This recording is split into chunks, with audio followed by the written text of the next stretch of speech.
nasan ka man ngayon, sana masaya ka.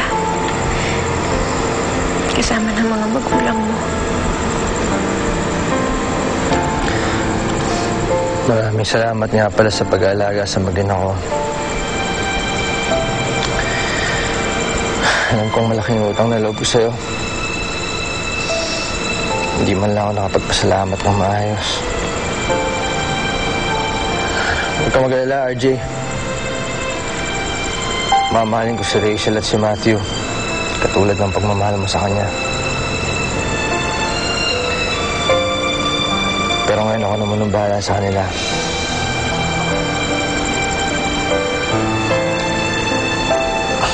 Pinagpapaalam ko na tayo kay RJ, Rachel.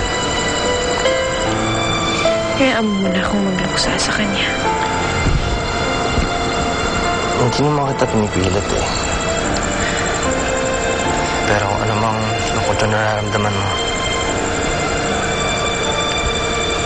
handa ako hatiyan ka ron.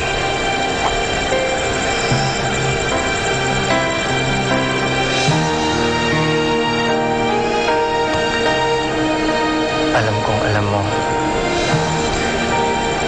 na ito rin ang gusto ni RJ para sa'yo. Para sa atin.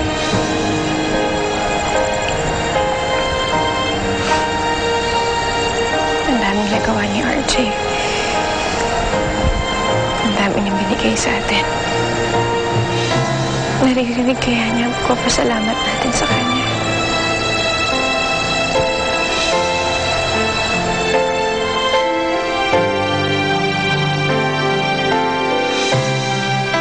Kunin niyo na, Levi.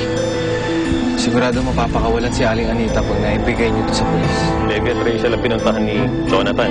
Tinatraitor na ako ni Jonathan. Nasaan yung anak ko? Bonnie, nasan si Jonathan? Baril ko kasi si Ma'am Apple. Si Apple! Mga ebidensya natin na binigay natin sa mga polis.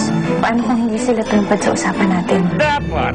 Si Jonathan na yung pinatamaan mo! Patayin mo na rin ako! Tulad na ginawa mo kay Mami. Manatagpuan ko kaming ebidensya na nagtuturo sa inyo bilang prime suspect sa pagkamatay sa misis mo. Kung gusto nila akong daling sa impyerno, sisiguruhin kong may isasama.